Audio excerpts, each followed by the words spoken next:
En ese proceso, el Señor, o el Espíritu Santo, me llevó a leer un texto que vamos a leer ahora, que está en Mateo 14.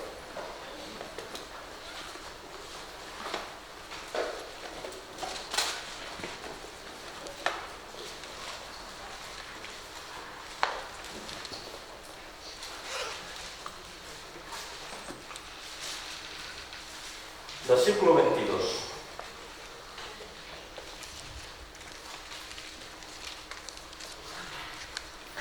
A continuación, Jesús hizo que sus discípulos subieran a la barca para que llegaran antes que él a la otra orilla del lago, mientras él despedía a la gente.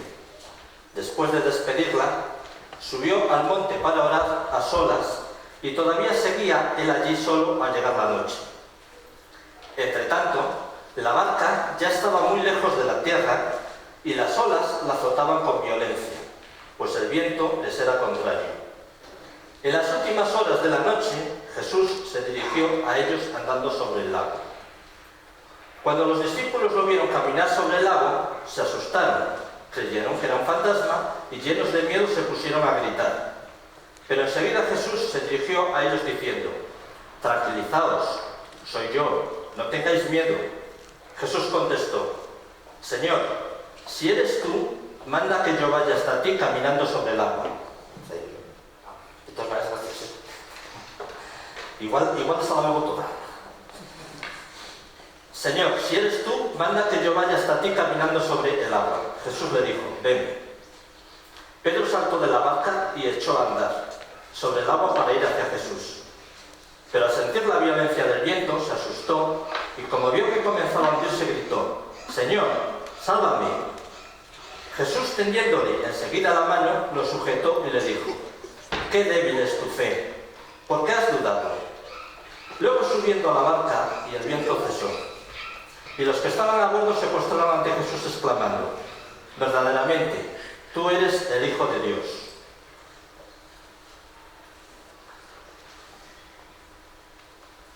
Vale, leí el texto. Bien, bueno, tampoco me dijo nada de especial. Es un texto ya que todos conocemos. Pero de alguna manera el Espíritu Santo me dijo: no, mira cómo relata este texto los otros evangelistas. Y es lo que vamos a hacer. ¿Cómo lo relata Marcos? Marcos capítulo 6, versículo 45.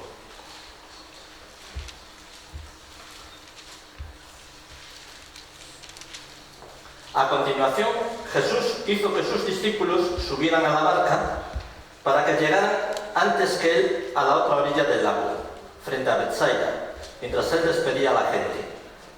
Cuando los hubo despedido, se fue al monte para orar. Al llegar la noche, pues os habéis perdido, estoy en el 6:45, ahora 47. Al llegar la noche, la barca ya estaba en medio del lago, mientras Jesús se hallaba solo en tierra firme.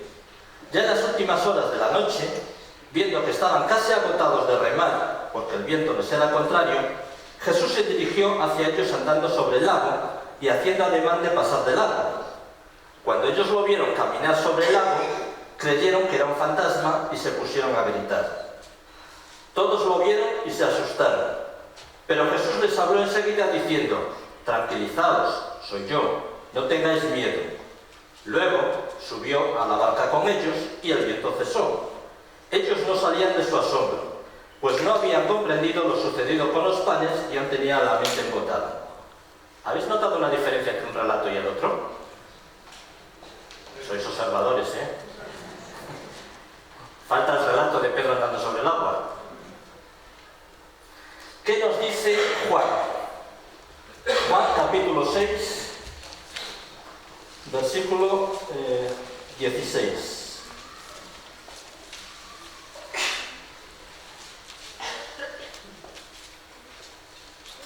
A la caída de la tarde, los discípulos de Jesús bajaron al lago, subieron a una barca y emprendieron la travesía hacia Cafarnaúm. Era ya de noche y Jesús aún no los había alcanzado. De pronto se levantó un viento fuerte que alborotó el lago. Habían remado unos 5 o 6 kilómetros, cuando vieron a Jesús que caminaba sobre el lago y se acercaba a la barca. Les entró mucho miedo, pero Jesús les dijo: soy yo, no tengáis miedo. Entonces quisieron subirlo a bordo, pero enseguida la barca tocó tierra en el lugar al que se dirigía. Vuelve a haber otra diferencia. No está metido en el relato de Pedro andando sobre el agua. ¿No os hace preguntas eso? Más o menos toda la historia coincide, menos en ese detalle. Buscamos la versión en Lucas. No la busquéis, no la hay. Qué curioso. El último versículo de Juan, de la carta de Juan, dice que habría tantas cosas que contar sobre Jesús que no habría libro suficiente en el mundo para llenar de esos relatos. Así que me hace pensar que cada uno de los evangelistas escogió, impulsado por el Espíritu Santo, los relatos que iba a incluir en su evangelio. Y Mateo decidió incluir este relato, mientras que los otros no. Vale, pero hay otro detalle. Dice la tradición que la fuente del evangelio de Marcos es Pedro. Entonces, si Marcos, al escribir el evangelio según la versión de Pedro, no incluye este relato, de pronto se me encendió una bombilla. Igual Pedro se estaba avergonzando de su historia de fe. La experiencia que yo había vivido, no era tan diferente a otras que podía ver en la Biblia. Quizás a la hora de contarle el evangelio a Marcos, para que lo escribiera, no se sentía muy orgulloso de ello. Claro, entonces nos surge otra pregunta. ¿Por qué lo incluyó Mateo? Ah, para avergonzar a Pedro.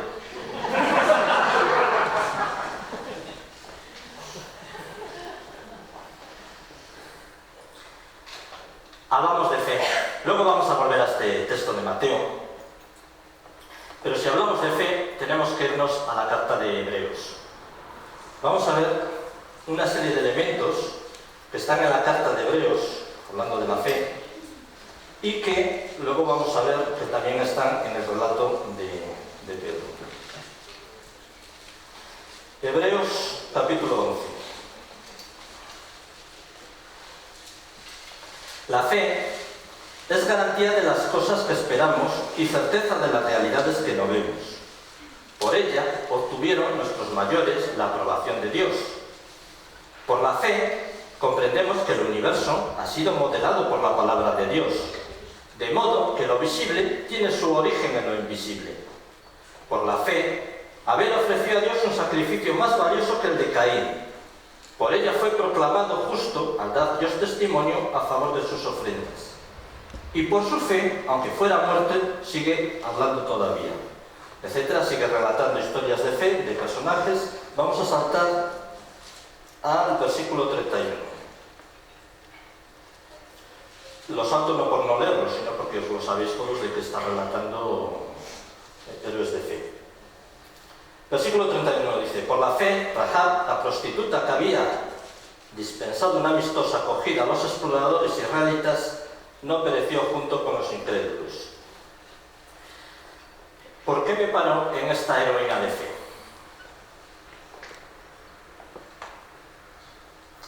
En este relato hay algo que no está explícito en el texto, pero si no existe, no tiene sentido. Si un historiador tuviera que contar la historia de Rahab, no la contaría nunca. ¿Por qué? Porque era una prostituta, por lo tanto no era un modelo social, y segundo, era una traidora a su pueblo. Si los habitantes de Jericó hubieran contado la historia de Rahab, no la hubieran puesto ninguna flor. ¿Sí o no? Evidentemente. ¿Por qué está el relato? Al fin y al cabo, para los israelitas no dejaba de ser una extranjera, aunque les favoreció. Si está el relato, es porque los héroes de la fe solo tienen sentido si existe un pueblo de la fe. El pueblo de la fe recoge el testimonio de los héroes y le hace parte de su propia historia. No tendría sentido el relato de Hebreos 11 y toda esta relación si no existiera un pueblo de la fe. Seguimos leyendo el texto. ¿Qué más diré? Me faltaría tiempo si quisiera hablar de Gedeón, de Barak, de Sansón, de Jefté, de David, de Samuel y de los demás profetas. Todos ellos por la fe conquistaron reinos, gobernaron con justicia, vieron realizarse las promesas, cerraron bocas de leones, extinguieron fuegos violentos, se libraron de morir a filo de espada, superaron enfermedades, derrocharon valor en la guerra y aniquilaron ejércitos extranjeros. Hubo incluso mujeres que recobraron resucitados a sus muertos. Joder, la fe es fabulosa. Algunos se dejaron torturar hasta morir, renunciaron a ser liberados ante la esperanza de alcanzar una resurrección más valiosa. Otros soportaron ultrajes, latigazos, cadenas, cárceles, fueron apedreados, partidos en dos por la sierra o muertos a filo de espada. Anduvieron errantes de un lado para otro, vestidos con pieles de oveja o de cabra, faltos de todo, perseguidos y maltratados. Personas demasiado buenas para un mundo como este, que tuvieron que vagar por lugares desérticos, por los montes, por las cuevas y las cavernas de la tierra. Pero a pesar de haber sido todos aprobados por Dios en virtud de la fe, ninguno alcanzó la promesa. Y es que Dios había reservado lo mejor para nosotros, de manera que ninguno alcanzara la perfección a no ser juntamente con nosotros. Bueno, aquí el hilo argumental es: la fe te lleva a triunfar, pero por la fe también vas a sufrir. No es garantía de triunfo. Por la fe. Y parece como que el texto dice: bueno, hay dos, todos estos agradaron a Dios, pero no alcanzaron la promesa. Y hay otros que sois vosotros. Y parece como que termina ahí el argumento del texto. No es lógico, algo falta. El problema que muchas veces tenemos de la separación de los textos de la Biblia en capítulos es que nos rompe el hilo argumental. ¿Dónde está? Tenemos que seguir leyendo 12 para entender dónde está la diferencia entre un grupo y el otro. Seguimos en el 12. Estamos pues rodeados de una ingente muchedumbre de testigos, así que desemparacémonos de todo impedimento, liberémonos del pecado que nos cerca y participemos con perseverancia en la carrera que se nos brinda. Hagámoslo con los ojos puestos en Jesús, origen y plenitud de nuestra fe. Y aquí es donde está la diferencia. Los unos agradaron a Dios, pero no alcanzaron la promesa. Los otros, nosotros, tenemos un marco de referencia para nuestra fe. Nuestra fe no está desorientada, es una fe centrada, origen y desarrollada en Jesús. Esa es la idea que la Iglesia primitiva tenía y desarrolla en el libro de Hebreos. El libro de Hebreos es un libro muy curioso, es un libro totalmente cristocéntrico. Empieza diciendo que Dios ha hablado por los profetas de muchas maneras, pero que hoy, como nos habla Jesús. Habla luego del sumo sacerdote, la importancia del papel del sacerdote, y el argumento que expresa es que el mejor de los sacerdotes es Jesús. Habla del sacrificio, de la importancia del sacrificio, que si fuera sin mancha, y luego llega el argumento de que el sacrificio más importante y más valioso es Jesús. ¿Y qué pasa con la fe? La fe es muy importante, la fe ha movido montañas, la fe ha hecho muchas cosas, pero la fe se centra en Jesús. Y eso marca una referencia. Jesús es la referencia de nuestra fe. ¿Vale? Nos volvemos al texto de Mateo. Y ahora os voy a hacer unos comentarios, unas reflexiones de lo que yo entiendo por qué Mateo ha metido esto aquí y no por fastidiar a Pedro.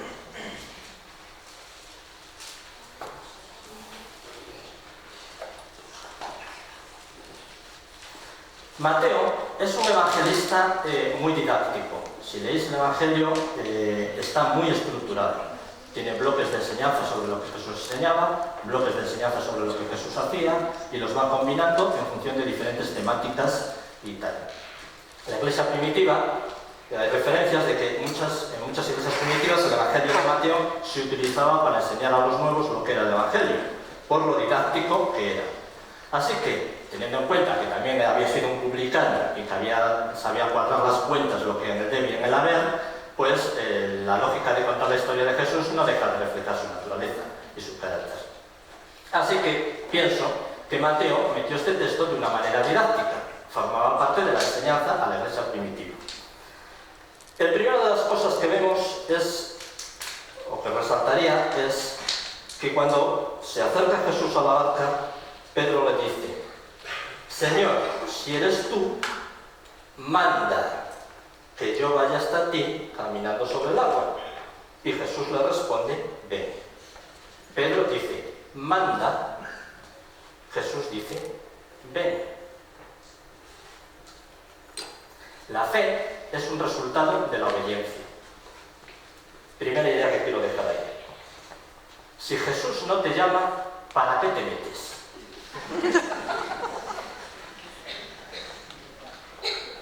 ¿Sabéis? Hay fe cuando una persona, por obediencia a Jesús, no miente aunque le perjudique. Ahí hay fe. No hay fe cuando una persona compra un piso y dice, tengo fe en que Dios me ayudará a pagarlo. ¿Por qué? Porque la diferencia entre una fe y otra, que utilicemos los mismos conceptos, es Jesús. Si Jesús te manda, la fe está encaminada. Si Jesús no te manda, es una aventura tuya personal. Esa es mi primera reflexión. La segunda, aunque tu experiencia y tu decisión sean el resultado de responder a un ven de Jesús, si te asaltan las dudas y el miedo y empiezas a ver que te hundes, no te empeñes en negar la realidad, insistiendo en seguir andando sobre las aguas.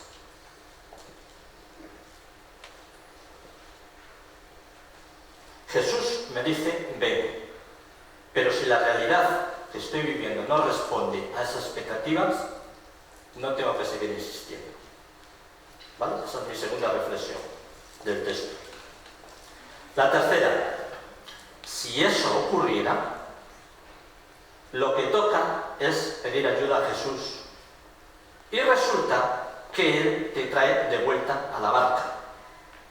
La barca donde están los discípulos y que se convierte en la imagen del pueblo de Dios, de la comunidad de la fe o del grupo de discípulos. Primero, si Jesús no te manda, ¿a qué te metes? Segundo, si Jesús te manda y tu aventura de fe no responde a las expectativas, no te empeñes en seguir adelante. Pide ayuda a Jesús, que te traerá de vuelta a su pueblo. ¿Sabéis? Hay muchos que se empeñan en seguir caminando en una fe fracasada o que no está a las alturas y se apartan de la comunidad. No quieren volver a la barca. Prefieren seguir insistiendo en caminar sobre aguas sobre las que se están hundiendo. ¿Sabéis? Cuando tú pides ayuda a Jesús, dice el texto y recalca. Pedro dice, Señor, sálvame. Y el texto dice, Jesús, tendiéndole enseguida la mano, lo sujetó. Cuando el marco es Jesús, la aventura de fe es una aventura seguida, aún el peor de las historias. Otra reflexión. La experiencia de fe es única para cada persona. Jesús podría haber respondido a la invitación de Pedro con un venid. No, dijo, ven. ¿Qué hubiera sucedido si Juan o Lucas o cualquiera que estaba en la barca dijera, como Pedro anda sobre el agua, yo también me apunto? ¿Qué hubiera sucedido?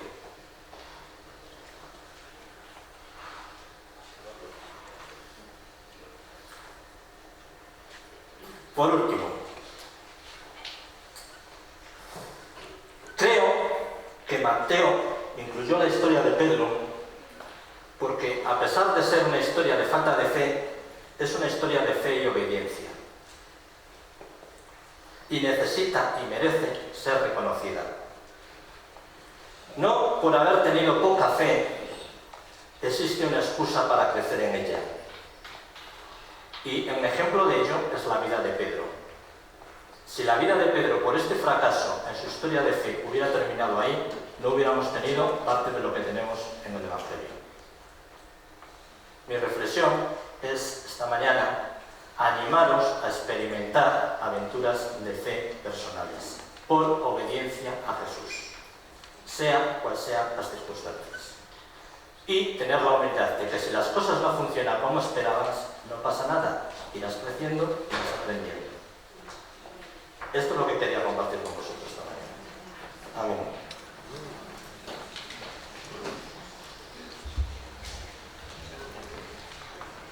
Muchas gracias.